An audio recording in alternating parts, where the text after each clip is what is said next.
for Trading Buddies this Monday, the 21st of the 8th edition. It's great to have your company, as always. Ash will be joining me very, very shortly, as usual, and we will have George in the room as well. George trading the DAX 30 today, I believe, and he'll just be in the background. And if he finds any trades for us, we will certainly be alerted to that fact. So won't hear a lot from George, but you will hopefully hear him give us some nice trades. That would be nice. Speaking of trades, let's have a look and see if we are going to trade gold on the 1 hour chart today as our first entry for the week. And looking at that, wow, looking a little bit bassy now, isn't it? It is indeed. Nice double bottom having formed there on the 1 hour chart.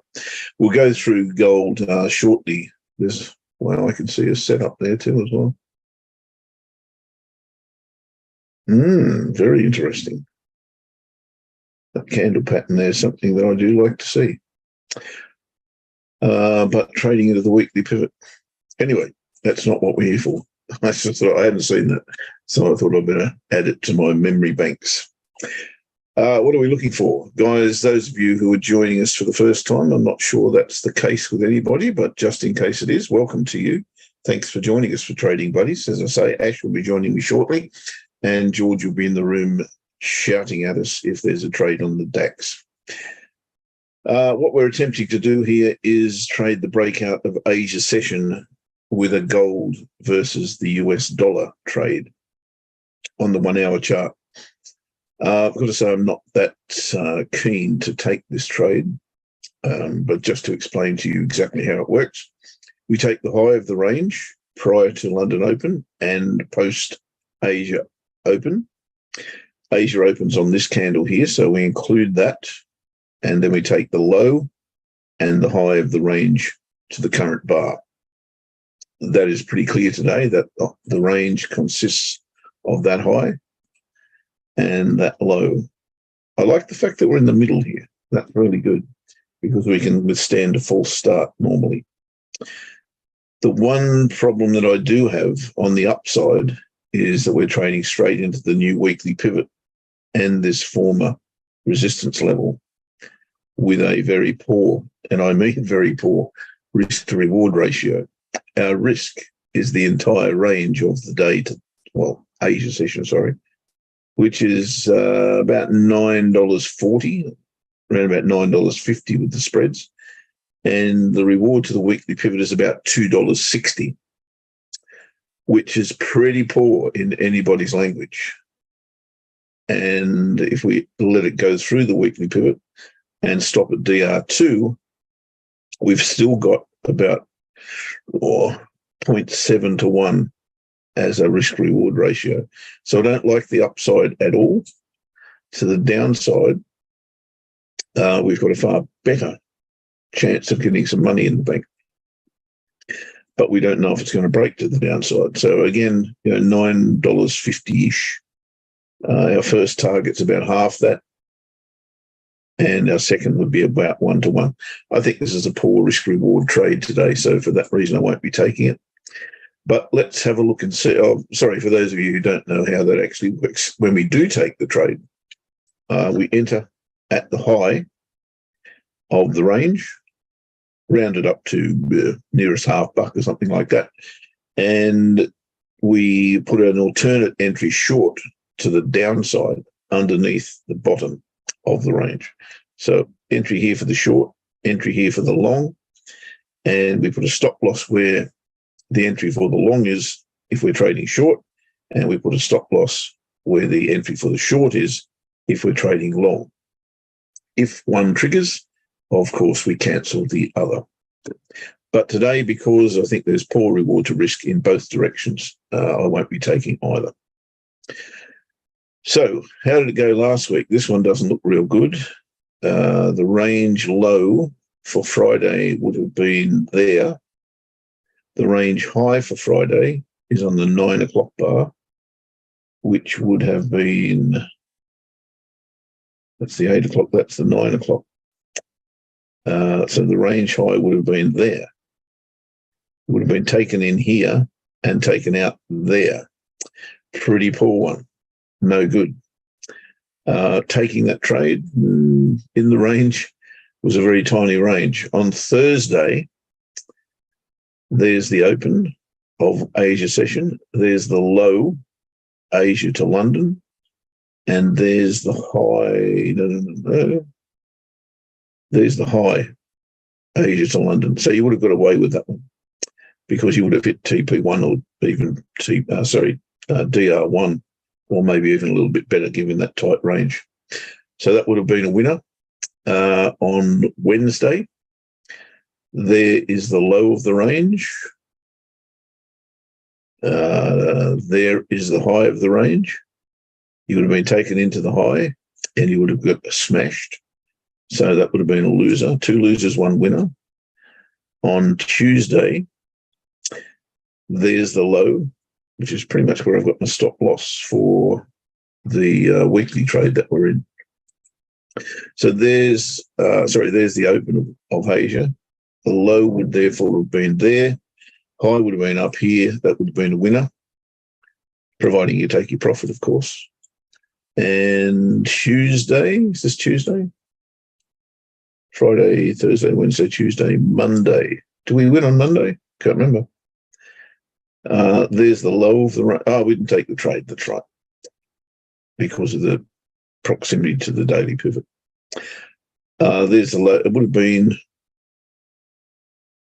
would have been a losing trade, I believe, had you taken that and not taken profit at the daily pivot. So we didn't take that. So we've been 2 losers, 2 losers had you traded them poorly, and 1 winner last week. Not so great. But it's been doing much, much, much, much better than that. Righto, since we're on gold, I'll update you on the weekly trade that we've been in for, 1, 2, 3, 4 weeks. Yes, this is the 5th week. I have tightened my stops up again because I'm almost certain this will pull back very soon, and we'll get a rally on gold. It may well be today, and I'll point that out why in a moment. Not necessarily because gold is going to be strong, but because the dollar may well be a sell today. We'll have a look. So I've got my stop loss currently at 1904.90, which is exactly where our second take profit level was. So 1904.90. What's my reasoning for that? Well, this little low here is the last protection that we've got, but we've also got the weekly pivot sitting there as well. So because of the weekly pivot and that little low, I thought I'd just sneak my stop loss down that far. I'm happy to sacrifice that much in the scheme of the trade, because the trade's been far, far better than that, of course, and we have taken 2 lots of profit. So 1904.90 is where I've got my stop loss. Should we be fortunate enough to get a selling day again today, I will watch the dollar index very, very closely. And here's why I think gold may well retrace today. We have this resistance trade line sitting here, but it's not only the trade line. There's also a horizontal level going through there. On the daily chart, you can see that pretty clearly. If I make that a little bit thicker, so you can actually see it.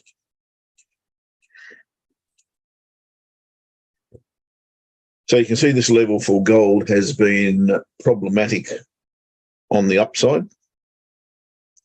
Here, resistance. A little bit of resistance there again. Certainly resistance here. Support here. Support here, support here. Resistance all through that consolidation area. Support here, support here. So I don't expect that the dollar will go through this level very easily, and we've seen that already. The last 2 days have been spent pretty much on that horizontal level, which is around about 103.5 area. If gold goes through there, if the dollar goes through there, of course, then I think it's only a matter of time before we hit the top of that range again, around about the 106 mark. maybe a little shy of that. And if that's the case, then everything that is trading against the dollar should go in the opposite direction. And that, of course, includes gold. So today and next couple of days, I think, is pretty much the directional viewfinder, if you like. We'll get a very, very good insight as to which way the dollar will go. If it bounces off here, then I think we're probably going to have another look at that trade line, maybe even the monthly pivot. But if it goes, I think we're up bouncing on or around the 106 mark. That's gold. I'm also in Euro CAD, sadly, and have been. I can't remember even why I got into this. Oh, it was a weekly trade again. Yeah, we traded this little bar here. Considering that it was perhaps a re-entry, retest back inside this channel, and don't like to trade red bars, but this was barely a red bar, but it was also bouncing off a resistance level and resistance trade line. So I figured that it was a reasonable trade to take down to the monthly pivot. That hasn't played out yet. And since we took that trade, the weekly pivot has held it up. And we had another trade line coming through here on the smaller charts as well. If we get a close above here, I think the trade is no good on the daily chart. Barely, I suppose, on the weekly pivot on Friday of last week. I'll give today one more shot, and if we don't get a decent sell here, then I think it's time to get out of this one. In terms of the weekly game changer bars this week, we have, I think, 3 or 4, maybe 5. Let me consult my cheat sheet. 6, in fact. I hate every one of them. And the reason is, the only one I do like is this one. CAD yen. Sorry, that's the daily chart. CAD yen, but not because I want to trade it short. In fact, I'm very, very hesitant to trade it short. I like it because it's binary to my way of thinking. It's either going to bounce off this monthly pivot as a break and retest, or it's going to convert what we saw last week, which was pretty much exactly the same thing in the opposite direction. But it was also a lower high last week based on this pretty cool evening star.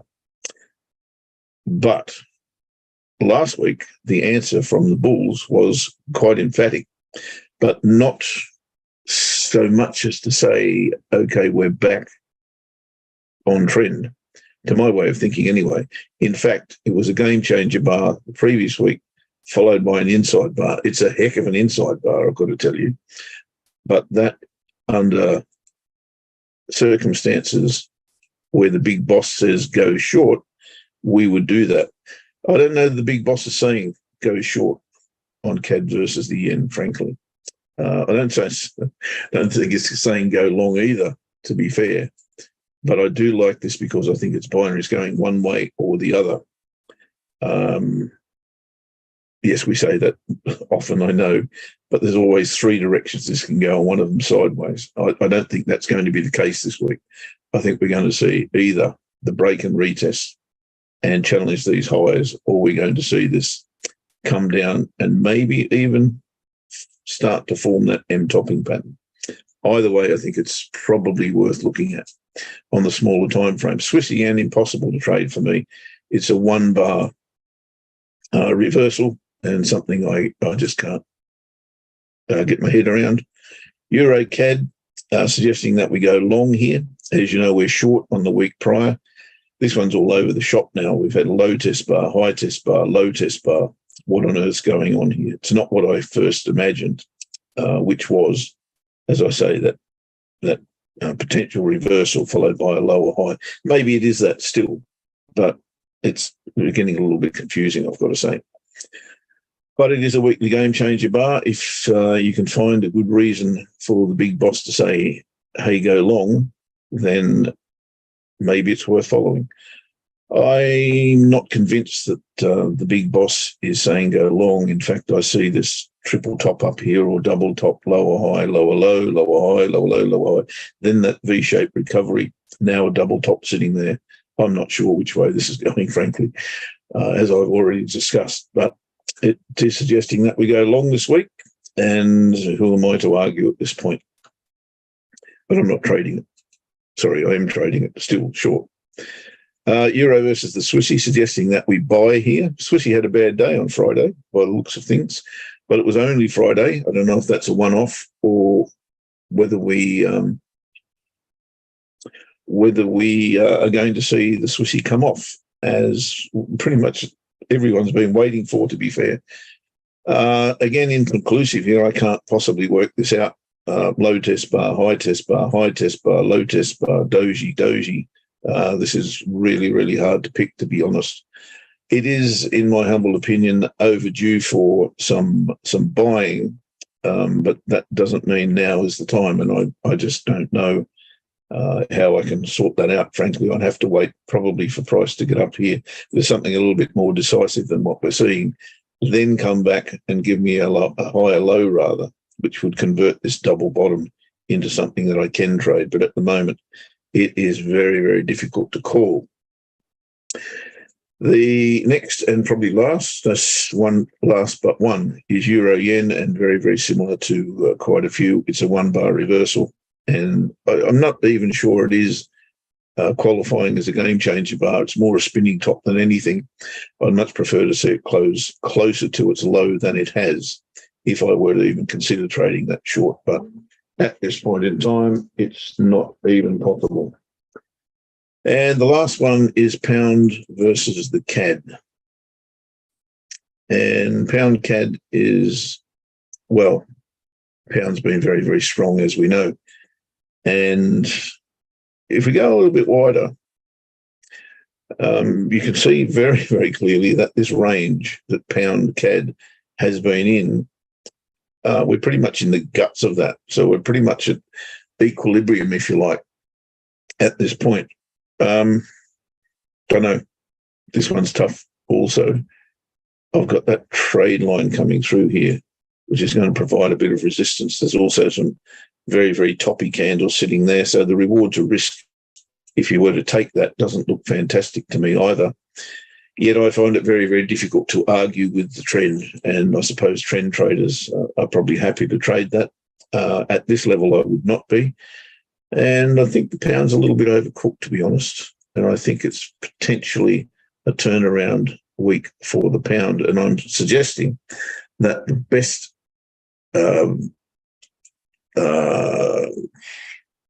there's a word, currency pair will do. It's not the one I was looking for, but that will do.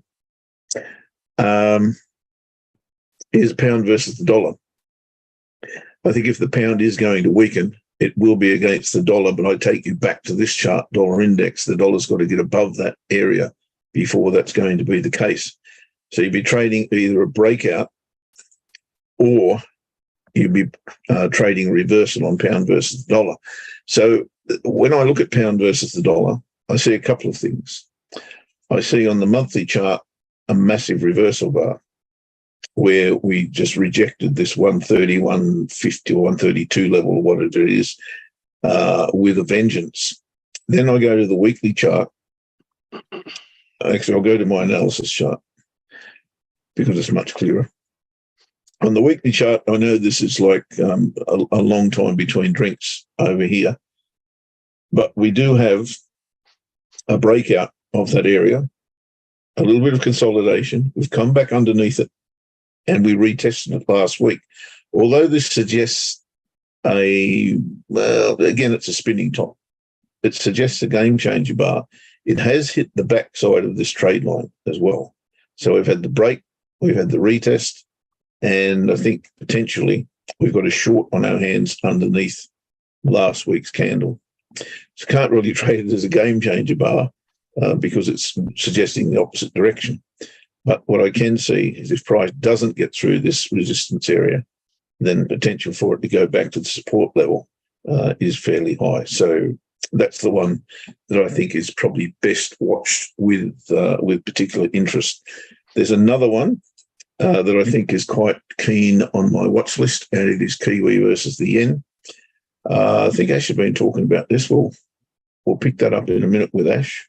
But this week I see fairly clearly what I should have seen last week, which was, again, this breakout above this trade line, a whole lot of consolidation and very, very indecisive candles, then the break back below it and the retest of it, rejecting the monthly pivot of the week before last. Probably should have had a good look at that last week and entered underneath it, putting my stop loss either here, or here, take your pick. Hasn't really burst through that with a strong selling follow through. But I'd be happy to keep trading that. Not that I'm trading it at the moment. I'd be happy to pick it up if we came back to the pivots here on the daily, but more so if we picked up something like that trade line or this trade line and produced a false break off it. Still be underneath here, break, consolidate, back underneath, retest. That level's going to be problematic if we get too close to it for our entry. But I think Kiwi yen is probably number 2 on my watch list for the week. But pound versus the dollar is number 1, but there's a big proviso. The dollar index has to break that resistance level before I can trade it. I'll bring Ash in 2 ticks. We've got pound versus the CAD doing okay retracement. Daryl, you're in pound CAD retracing. Excellent. Nice. Hi, sweet. Our thoughts on CAD yen are aligned. Excellent. Can you take a look at the NASDAQ 30-minute 1 hour? The current 30-minute closed as a bullish dominator. I will wait for retest to go long. Okay. NASDAQ 30 and 1 hour. Let's have a look at that. There's the 1 hour. Firstly, of course, we must have a directional bias on the NASDAQ. Looks very weak, of course, this month. And we've got 3 weeks in a row where it has come smashing down through that 15 to whatever it is level there. So directional bias is probably bearish, but I also see this resistance level, support level here. Would I be willing to trade that long? Good question. We've got a reversal bar there. We need to see a higher low, right? Off the daily pivot would be ideal. So a rejection bar off the daily pivot would make a lot of sense. So let's have a look at hourly and see if we've got that answer. No, not yet. Would I be willing to trade this long without that happening? And have I got a setup? Well, let's have a look at that. Got a great trade line, I'd have to say. Nothing on the downside. It's sweet looking at break and retest here, I think. Is that right? She's going to have a trade line coming through here, which makes sense also. Would be my guess. Yeah. Sweet qualifies apart from one thing. You've got to trust that the daily pivot is not going to be tested. That would be the only thing holding us back. I think I agree with you. Waiting for the break and retest would be the way to go because you've still got the high of the day in your way. That's going to be problematic for me. So 2 things here that would really make me cautious. That would be one, and this would be the other. Ideal situation for me would be come back, smash the daily pivot, then get through the high here and come back and retest either of those 2 trade lines. That would be ideal. Then I could trade it long. If you can pick up a nice little support trade line through here at some stage.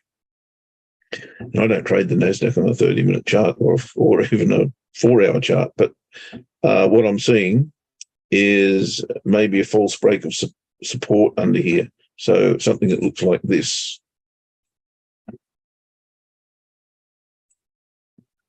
Where's my pen? Round about there. So if I were to see this, which is pretty much what I described, right? Then I'd be willing to pick it up. If I saw a rejection bar here that was green in color, so something that looked like that maybe, or sorry, no, I wanted it red, not green. That's what I'll be looking for, something like that. If I can put that there,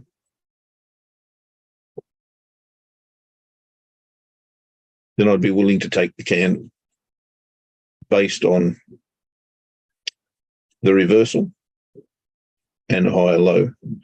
But you trade that at very small risk and pick it up again after it did that, if it did that. So that would be my thoughts, Lee. And I think you're pretty much in line with that. Don't know about your EMAs. I don't do EMAs. Let me get rid of that. All right, so that's me. As I said, George is in the room, and George today is sweating on the DAX 30, and he's going to alert us if there is a trade in the market. He will shout and scream and say, "Hey guys, come to me now." Until that happens, he'll be just lurking in the background there, having some very, very stalking moments after the DAX. Ash, how you doing, bud? Goodness me, I've gone very well, mate. 3 hours and 64 minutes already. talking about. Well, it's just long as a year there, mate. Long as a year. It was good, mate. Yeah, very good. Nice and warm still over here. Obviously, the Lionesses lost the World Cup final, which is a bit disappointing. But yeah, but they beat the bloody Aussies. They beat the Aussies, but I don't know if you saw the game. They beat the Aussies. Everything. Yeah, well, do you know what? They were better than the Aussies, but they weren't as good as Spain. So I think I like it when tournaments. I would have liked England to win, but I like it when tournaments actually genuinely bring out go the way they should. Yeah, because it doesn't always happen. It's a one-off game, and you can get a freak accident in any kind of game and a goal. So yeah, I was a bit gutted, but and it wasn't a great game. Finals don't tend to be good games in a lot of ways because they're so cagey. But I actually enjoyed it. I thought Spain were very good. Spain were good, and as I say, they definitely deserve to win that game. And fair play to them for doing it. Markets, no mate. What's that? Sorry, mate. No argument from me. I agree 100%. Yeah.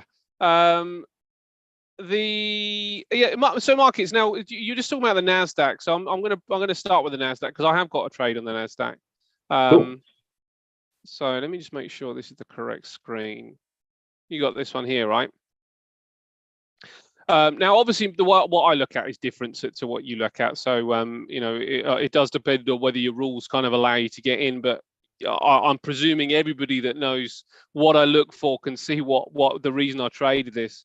There's an inverted head and shoulders there, and picking it up on the bottom of the right shoulder is always my preference. So I looked at this and I thought that's worth a punt. That's worth a punt for some upside.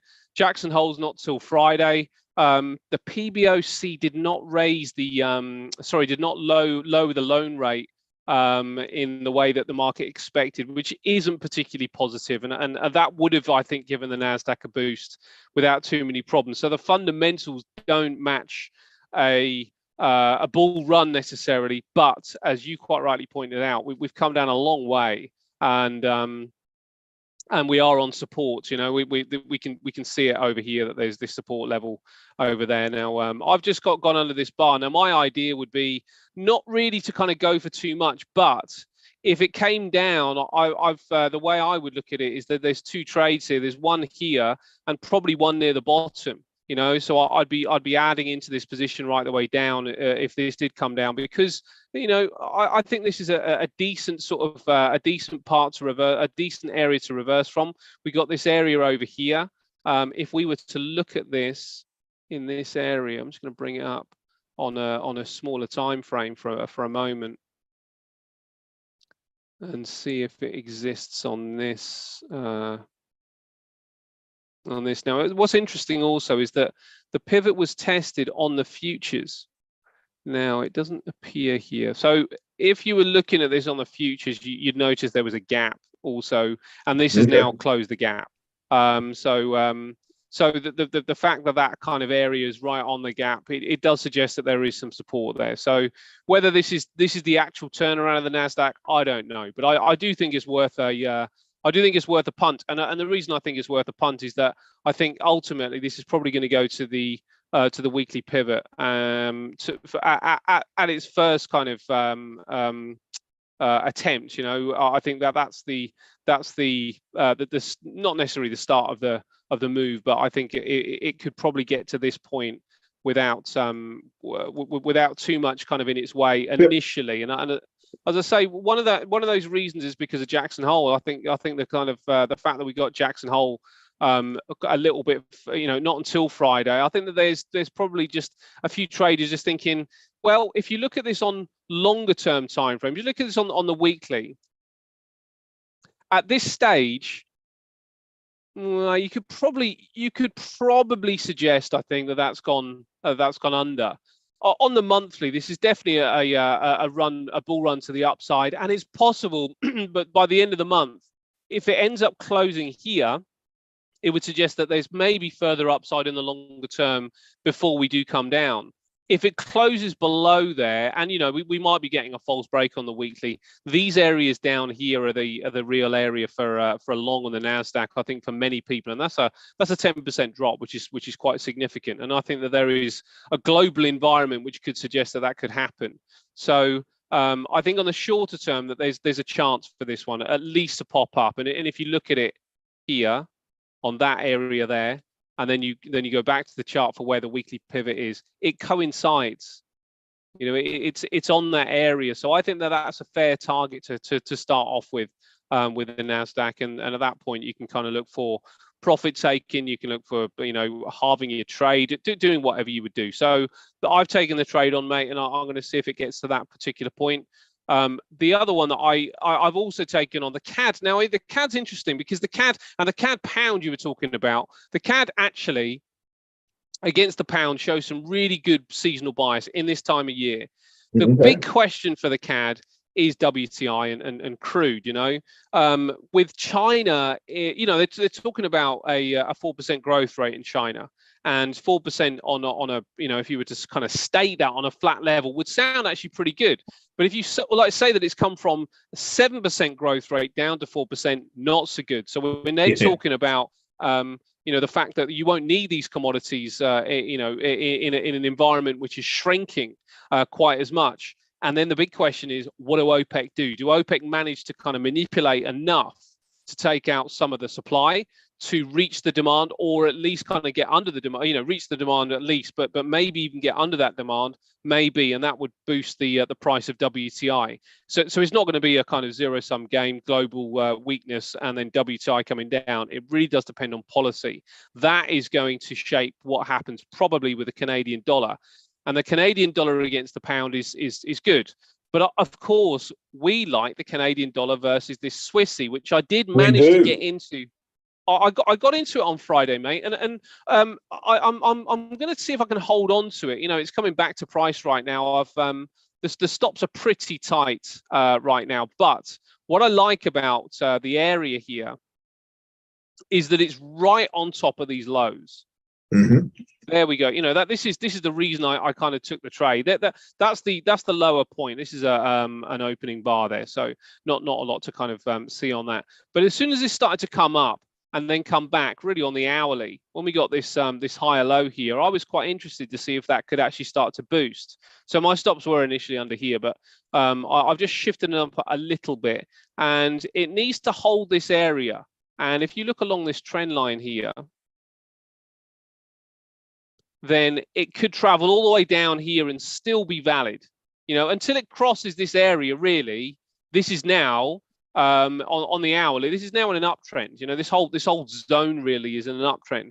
So I'm just seeing whether I can hold on to it and see if we can get some kind of boost from the CAD Swiss. And if we do, there's a chance that we could get to a few different points. This is the first point that I'm interested in, all the way back up to that trend line. And the second point that I'd be interested in is here, because that is so far on a weekly, that is so far untested. That's a pretty good line as well. And that's so far untested. So I'd like to see whether the CAD Swiss can get up to that point. And if it takes a long time, but it doesn't take me out, all the better, because of the differential in swap. So I'm quite happy to hold on to this and see if we can get up to that point. Now, the final area, of course, is when you flip to the monthly. This is the top end of the range, somewhere in this area here. And are we at the lower end of the range, or are we through it? Well, we're probably, you could probably argue both, and I think it will depend on how this monthly bar ends up closing, because this monthly held, this month held. Now, what happens, but by the end of this month has got some work to do. But if this gets up to this point here, then the CAD Swiss is worth holding on to. And we're about 9 days away, from the end of the month. So if this can hold it for 9 days, I think we're in pretty good shape. And there's a possibility we can get up to this level, which is probably going to be, where I would probably take profit. The big problem with the CAD Swiss is the longer term move, year on year on year on year on year, is just negative. It's just down, down, down, down, down. So the CAD Swiss has been collapsing for a number of years. We're not just talking 5. We're talking multiples, or within the 10, 20 year period. It's just been collapsing. So there's a chance that this just collapses even further and comes down. I don't think that there's any major reason for this all of a sudden to be a turning point, considering what we've had with policy, and yet it's still collapsed. So nothing's really sort of massively changed. And with the Swissy being a risk-off currency, along with the yen, and quite attractive, there's also very little reason to suggest that the Swissy is all of a sudden going to turn around and the CAD's going to have a boom to the upside for a multi-decade period. Of course, it could happen, but I wouldn't be looking for a big long position to hold on to. But I would like it up to here, around about the 0.7 area, so 70 cents, rather than at 0.64. So yeah, rather than 64 cents. So looking for a 10% move, I suppose. I like your second area around about the 78 mark, and I couldn't possibly trade it beyond there, because that range has been so solid, if you like, as a range, since when, 2014 or something, or 2014. Yeah, it is. Yeah, 2014. We got inside it. Yeah, and it's a big problem, and I guess that's the issue. Would we argue that we're actually through the range because of this zone? Or are we going to sort of try and bring this low in as well? And I guess, as I say, I think at this stage you could probably argue both. So I'm just going to close these windows because they're drilling outside. You could probably argue both. So if we can get up here, then I'm willing to kind of give it a blast and see if we can get up there. If we get well within this point here, this low, then I think we could over the longer period, we could travel back to the highs. And it's one of those ones that I suppose if you think it's going there, you would hold it. Particularly, I would hold it, I should say, if I think it's going there, at this particular price point, because of the swap level. So it's not costing, and actually I'm getting paid to hold it. So I'm gonna try and keep this as long as possible. It may well stop me out because of the way that this looks, but we'll give it a go, mate, and see what happens. Yeah, look, as you know, I'm very keen to get on board. I'm looking at the daily chart, and the daily chart's telling me today is probably going to be the line in the sand, if you like, because of that big reversal bar and buying bar on Friday. Yeah, I'm anticipating a reaction from the market, and pretty much where price is at the moment. If you were to start your trade line on the 17th of July, 17th of July. The base one. Oh yeah, the support trade line, yeah. And swing it up through those wicks. Yeah, I see what you mean. Yeah, I like that. That's giving me pretty much where price is right now. It's retesting the backside of that. And that's what I like, yeah. Yeah, I like that. I hadn't spotted that one. And there's I suppose is the thing. There's a few, isn't there? There's a few kind of lines. Well, there is, because look at the candles. They're all over the shop. Yeah, it is all over the shop, and I suppose this is the kind of this is the concern with this one, which is why I think trying to pick it up at the lower end of this point here is worth it. I wouldn't want to do it too many times. You know, if it stopped me out, I'm not sure how many times I'd go back for another bite at it. But picking it up down here is quite attractive, because then you kind of can negate all of the noise, and it's a noisy chart, really. You know, there's a lot of wicks. There's a lot of particularly in this area here. I mean, lots and lots of wicks, a big boost to the upside, a collapse to the downside, another collapse, loads more wicks, a bit of a collapse through that area, back again. So it's been a really messy period for the whole of August. It's been a really messy period for the CAD Swiss, and I suppose that's the point, that if we can at least end August positively, we might well have a run on this one. We might well have a run going into the close of the year. Big problem with the CAD against the Swissy and the Euro is November. It just tends to collapse, you know, in at that period, and it's got a pretty high probability of doing so. So you'd have to get far enough away to kind of cushion that, because then, you know, going into next year, it's a lot better. But you know, it's going to be dependent, mate. It's got to clear some of these price points really by the end of this month, probably into next month, and then you've got something to hold on to. But otherwise, very difficult. They're very difficult currency pair to kind of take on. And you know, talking of difficult currency pairs to take on, I noticed as well, the dollar is interesting, and I'm with you on the dollar. Probably needing to have a little bit of reversal. You look at this. You look at this dollar across the board, and it's not the same everywhere. But you look at it across the board, and against a lot of these currencies, that's the Aussie dollar right on top of support, and it's a, you know, it's a decent picture of support as well. So that would suggest at least a hold.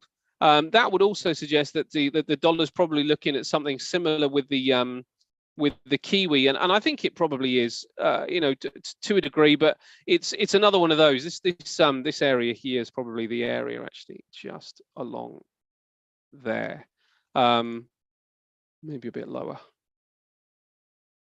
Yeah, this may well need just a little bit of a boost to the upside, but not so clear, I don't think, on the Kiwi. That it looks really good against the Aussie. Against the pound, you have to go down to a weekly chart and probably use this trend line here. And it looks again like it's on support. You look along there, a decent horizontal level as well, on the against the pound dollar. So that would suggest some upside pound dollar. So we can see maybe some upside Aussie dollar, maybe some upside pound dollar. Again, big problem with what happened in China, because what they are basically saying is we are not going to promote growth. You are going to expect us to promote growth, but we're not going to promote growth. And it's a problem because they kind of need to.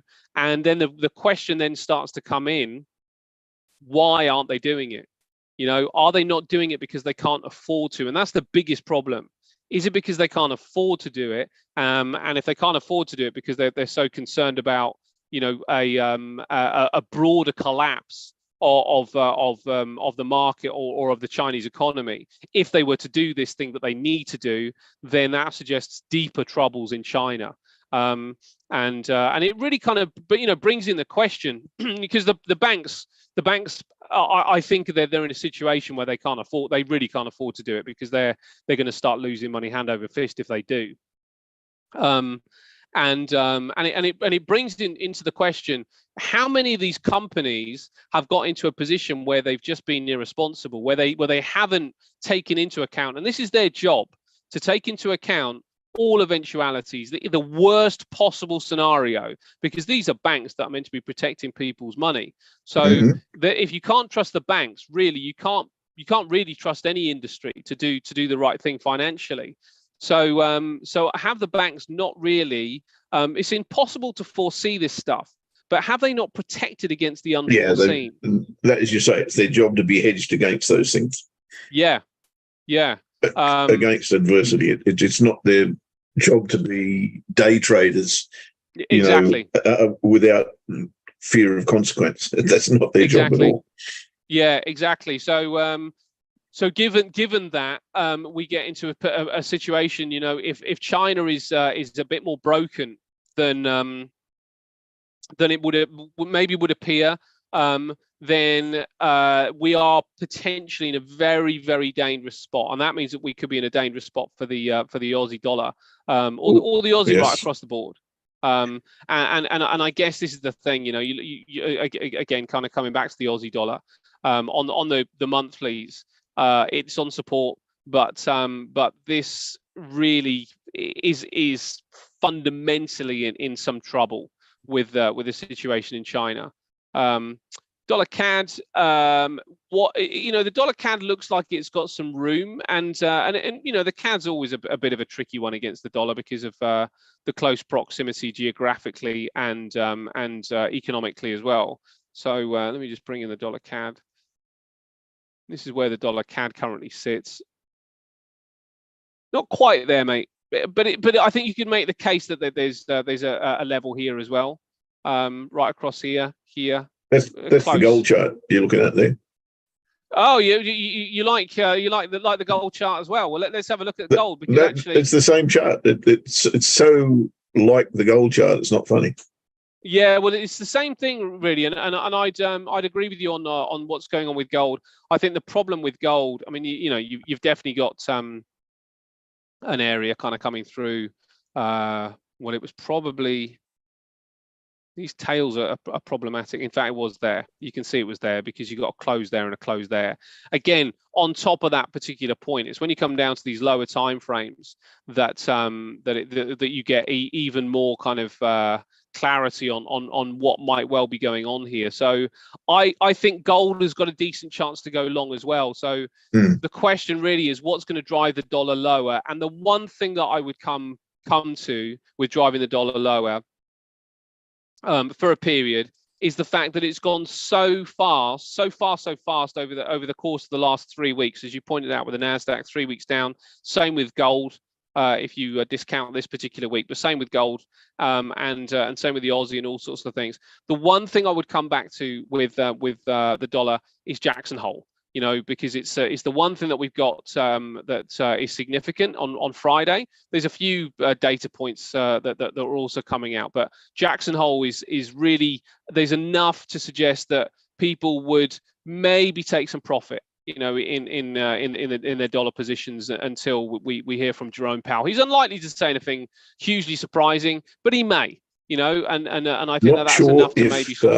I've lost connection, or we've lost Ash. If somebody could put in the chat. Oh no. Well, I can still hear you. Can you guys hear me, or Jeff?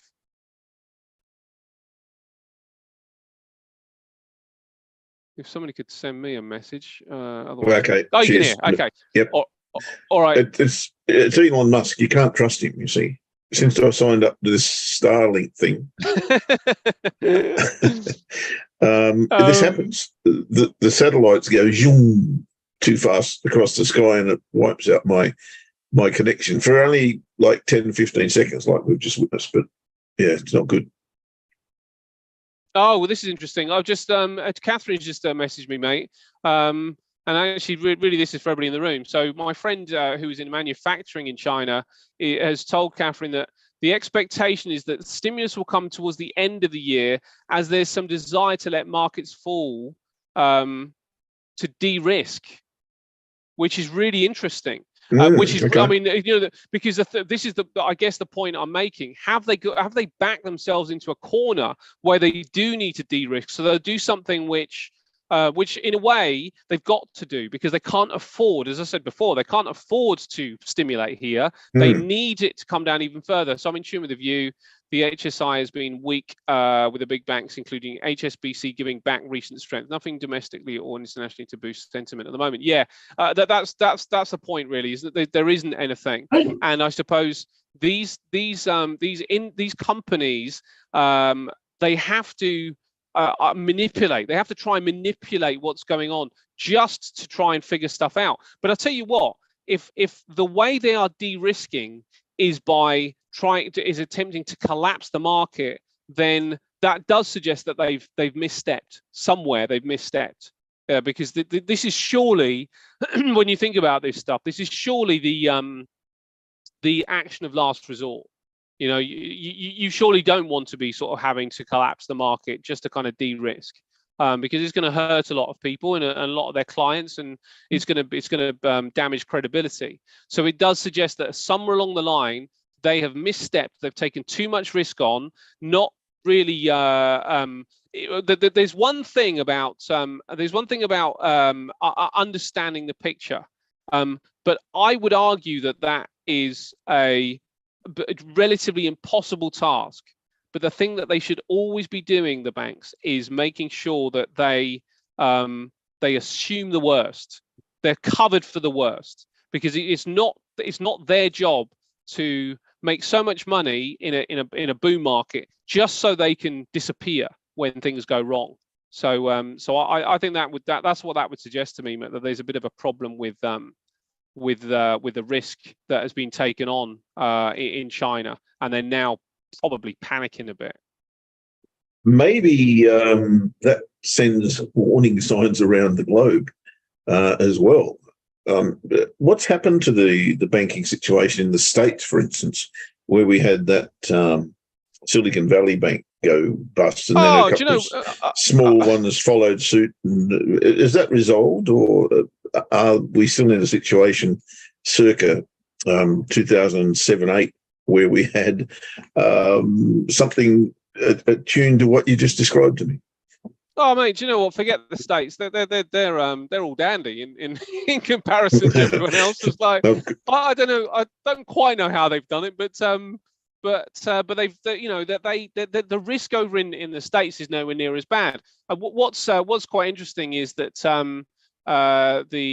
this is where it becomes sort of a bit of a strange dynamic.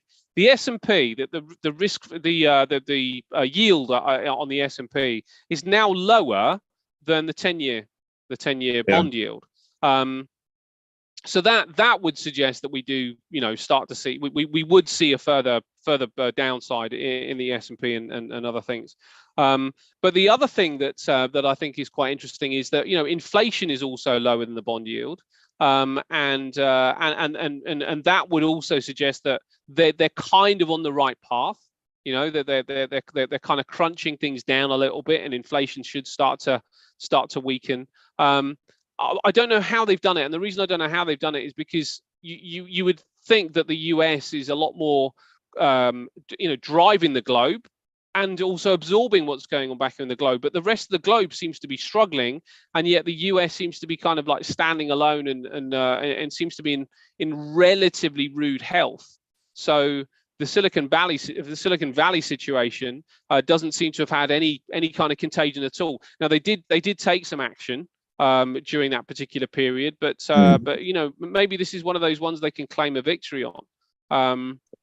But maybe, yeah, as you say, things bubbling along quite okay. If you close your eyes and go, there's no debt in the US, they're not 1.5 times GDP in debt, then everything's great.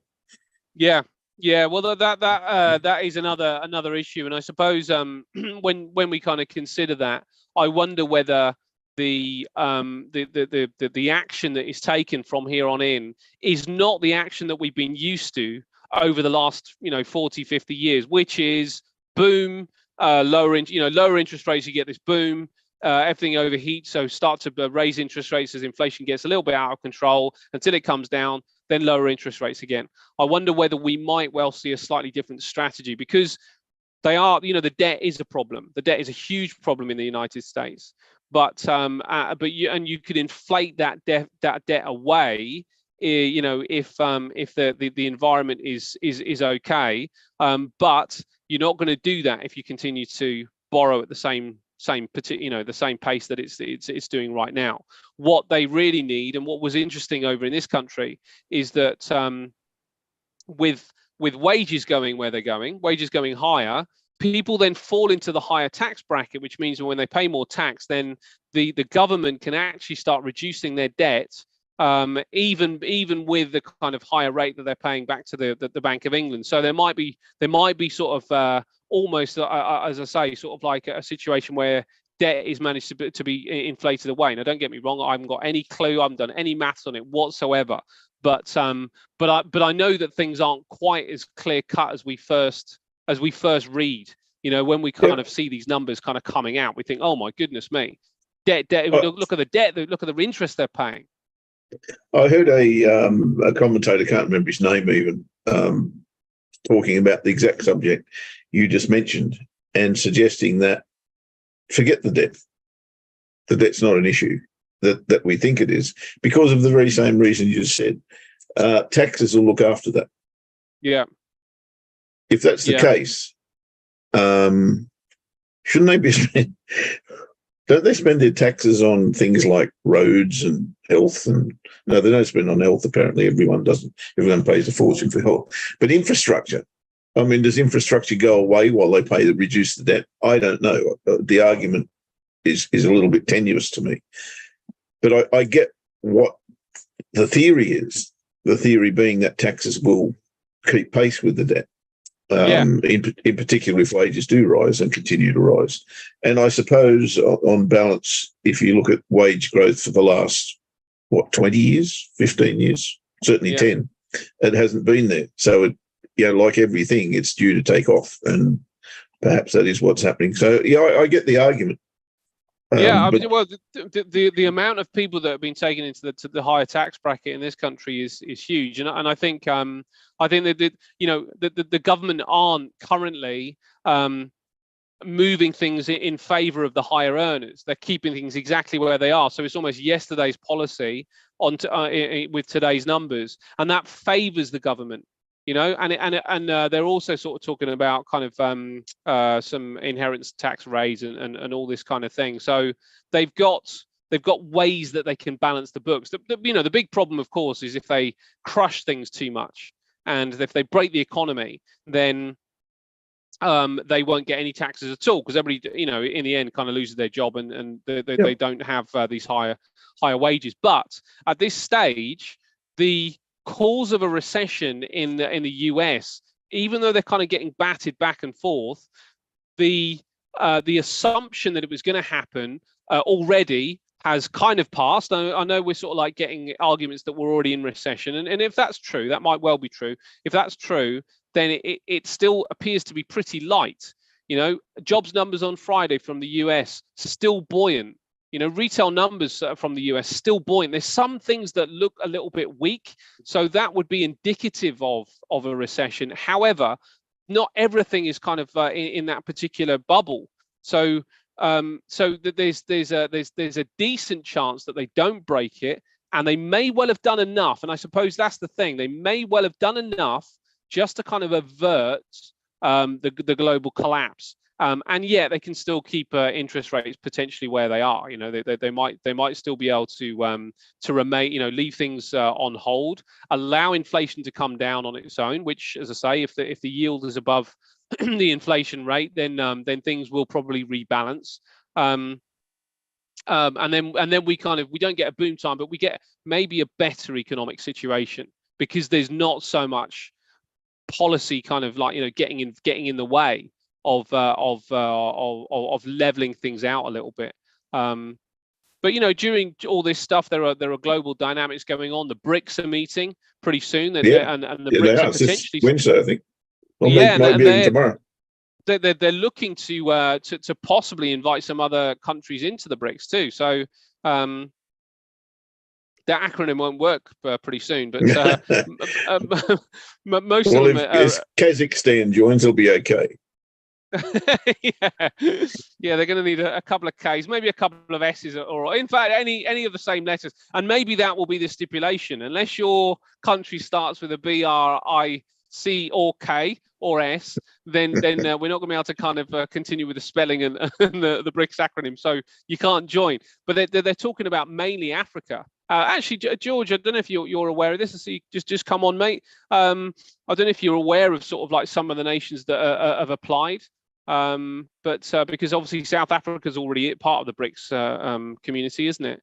But they're talking about sort of challenging the status quo and challenging the West. I mean, I don't know if you know if you've got an opinion on whether that's possible.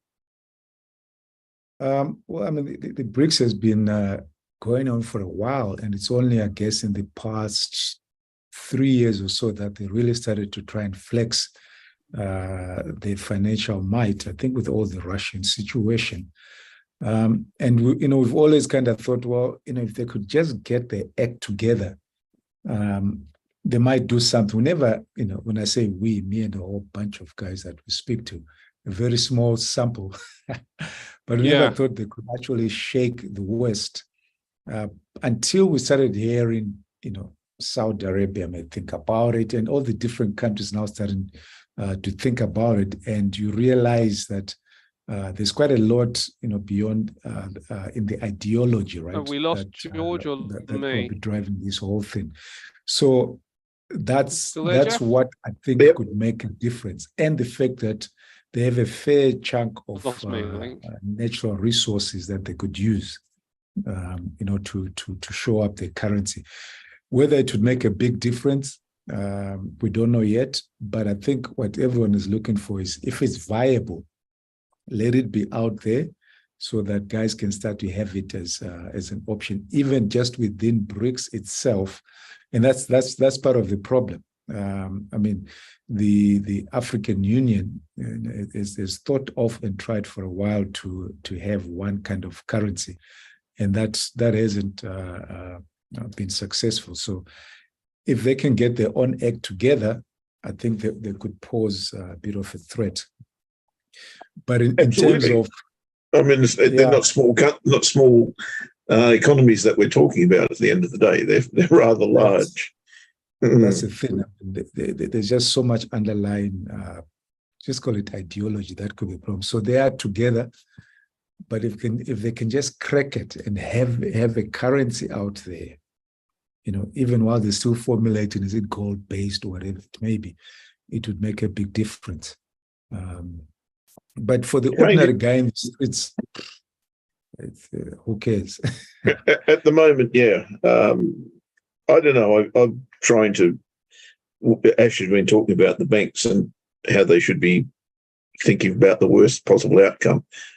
I'm not prepping, but I think there's reason to be thinking alternate. And I don't mean, as I say, you don't need to go out and prep and dig a big hole under the ground and put 6 million cans of baked beans under there and all the rest of it. But I think there's change on the way, and we've been bubbling along for some time on that theory, or I have anyway. And I'm just changing tack a little bit based on the possibility that we're going to see a big change. Like I said, I don't think it's going to be a terrible, terrible thing, but I would like to be in position to survive it, if not take advantage of it. One of the two. Yeah. I mean, it's got to go through the motions, right? It's got to become a tradable currency. And then once it's out there in the market and it's tradable, we'll quickly see the potential strength of it. The thing that concerns me most is that we have no control over our funds anymore. If they are in the digital world, which they are at the end of the day, our money's at the, I won't say women discretion of somebody pushing the button at the bank and saying, well, sorry, we've got no money left, therefore neither of you. That the actual possibility that can happen is a concern to me. And I think cash in the bank has to be treated, and I'm not trying to be alarmist or anything, I'm just telling you the way I'm approaching things. I think cash in the bank is not necessarily a grand idea right now. Yeah, I mean, because it depends which currency you hold, right? So then we get back to this current argument, which currency can I hold? So if your strategy is to hold cash in the bank, you're going to have to try and think of holding it across. Yes, diversify that. Mm. Yeah, diversify that cash in the bank, so that if another currency comes in and starts to affect things, hopefully you won't lose too much of your portfolio by doing that. But then again, if you say, okay, I'm not going to hold cash in the bank, I'm going to put it in some commodity.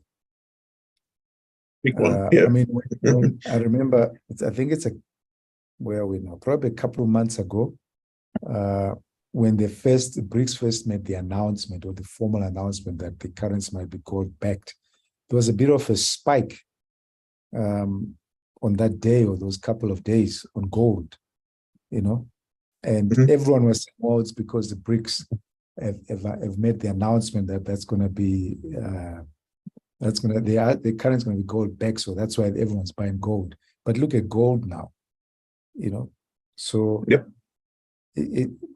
But then, well, God bless its cotton socks, George, I've got to say.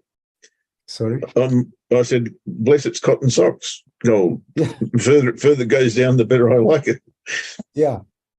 So I mean, and I don't think we can make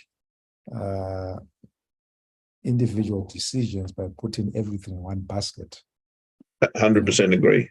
Yeah. So it's got to be that mix. Can I, just before we go, share what I was looking at? Please do, mate. Yes, absolutely. And then we must get out of here. Oh, are we on time? All right. No, so I'll just show. I've just got something else on, that's all. But I've got 10 minutes up my sleeve, no problem. I'll just share at a macro level, then we're kind of done. So this is the index creating a double bottom here, the DAX 30, and after the sell-off beginning of the month, I kind of thought, well, there's the first leg pull back, and the second leg is likely to get down here. So the doji on Friday, this it's creating a decent enough double bottom. What remains to be seen now is this level, which we are at, was a breakout point. That's a pretty strong bear breakout beneath this trading range. And the bears, of course, would have wanted to have a stronger candle on Friday, which they didn't have. They tried to break out beneath the 8th of August. So in kind of a zone where, if the bulls are strong, they'll have to get above this, and maybe we'll get a decent enough opportunity to jump in long. But I'm thinking that there possibly could be during the day a reversal of sorts, with the bears either coming off the 10 EMA to try and come down and test here. So looking for both opportunities. If I get a decent enough opportunity to go long, the market has gone up, but there hasn't been something secure or safe to jump in without risking a lot, so I've kind of waited. But if we do get a bear reversal confirming bear strength, then I'll look to see if the bears are strong enough to test here and maybe create for the bulls a micro double bottom and accelerate up. So it's just kind of the early thinking at the moment. It's still beginning of the week, so a lot to go on. That's kind of just what I've been monitoring in the morning. Mate, I know you're a big fan, as am I, and I call them three amigos, and they used to be called, and different versions of it, obviously. But I know you like the fact that if you've got three false breakouts in a row, which is what I'm seeing there, of that range, then that range will generally break to the downside.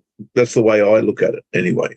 And I know you are an advocate of those three highs that are ascending, yet they're false breaks of the ultimate range, if you like, or the existing range.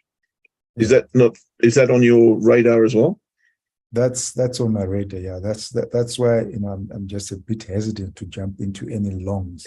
Into a long, yeah. At the moment, it's just to get clarity. If we start to get clear double bottoms and stuff like that on the day, then I'm happy to change my mind. But for now, I just need. I'm still bearish in my thinking. I want to wait and see if the bears will step up and confirm that reversal down.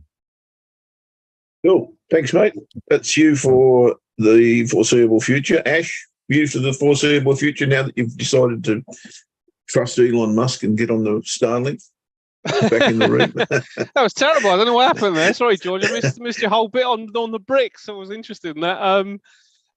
Me for the foreseeable future, mate. Nothing to do. I'm just waiting for the weekly pivot to be tested on the Nasdaq. We're closing in. We're about 60, maybe 70 pips away from that particular point. It's another 0.5% move to the upside, and I'll be taking profit. Cool. I noticed. No, I didn't notice. I thought I had noticed on CAD Swiss. Oh yeah, it's tested the daily pivot. That's interesting. So now I'll be looking for something to get me in with you, mate, on CAD Swiss. You're in it already, aren't you? I'm in it already, and it's under the daily pivot on my charts now. But I tell you what, the other thing about the CAD Swiss is the monthlies are very, very good for the CAD Swiss. So it's one of those another one of those that if it is to kind of hold, and we can bring the chart back just for a moment if I bring it over here. If this is able to hold at this particular point, then there may well be something to, as I said before, really the end of August is pivotal. If we can get up, if we can sort of provide us with if this price action can provide us with a reversal bar here, that some sort of hammer. Having been able to pick it up at the lower end of the hammer, I'll be pretty comfortable about holding it into September at least. Then we'll see what sort of boost we get into September. So deep into September, I should say. So I really do want to be out of this by mid to end October. I don't fancy holding it through a particularly weak seasonal period. Even though that might not bring us right back to the lows, and maybe we eventually do get back up here. I'm not sure whether I'd be that interested in that. So it's the next 10 days are pivotal. And I think your point really is that probably of the next 10 days, we're right on the most important part if we're going to be if we're going to see this we're going to see this actually rally. So under the daily pivot right now, I'm guessing it's the same on your chart. If it gets back above, and maybe test from that particular point, then I think we might well pick up some further support on this one. But we've still, we're still managing to remain above this trend line, these two trend lines. So that's relatively positive. This lower trend line is going to start to becoming a little bit tense if we do break that one down. So this one's really the area, but yeah, above the daily pivot, and then I think I can maybe even start moving stops just to a little bit more of a safer level. Soon as I'm free trading, then it can do what it likes above my price. I don't mind that. Just keep me in it, and I'll be happy. Yep, cool. Okay, and for me, the big picture for me is pretty clear. I have to wait. Well, not so much on the miners, but on everything else, it depends entirely on what happens in the next couple of days here on dollar versus, on the dollar index, dollar versus everything, basically. If I see price above here, then I'm happy to keep holding gold, of course. But I've got my stops reasonably tight now on gold, but also happy to get back in it if we get back above here and retest that area, because I think the dollar is up around the 105, nearly 106 mark, if that's the case. If it's not the case, then, there's a fair way to fall here before we hit some support on the dollar as well. So, as I say, I think it's pretty clear that I need to wait, see what happens here. And as soon as it does, make a decision based on that, because I think that will be the testing thing for most things, certainly against the dollar. That's what I'm waiting for. Good stuff, buddy. Got to get out of here. Yeah, let's do it. Have a great week ahead, everybody. Thank you for being our trading buddies for the day. Hopefully you can join us again on Thursday when we will rinse and repeat without George. Thanks, George. We'll catch you all on Monday. Next Monday. I meant to remind you of that. Next Monday, there is no trading buddies because of bank holiday in the UK. So you get a rest next week, George. All the best, mate. Have a good fortnight then. We'll see you in a fortnight. Everyone else, hope to catch you on Thursday. Have a great week. Bye-bye for now. See ya.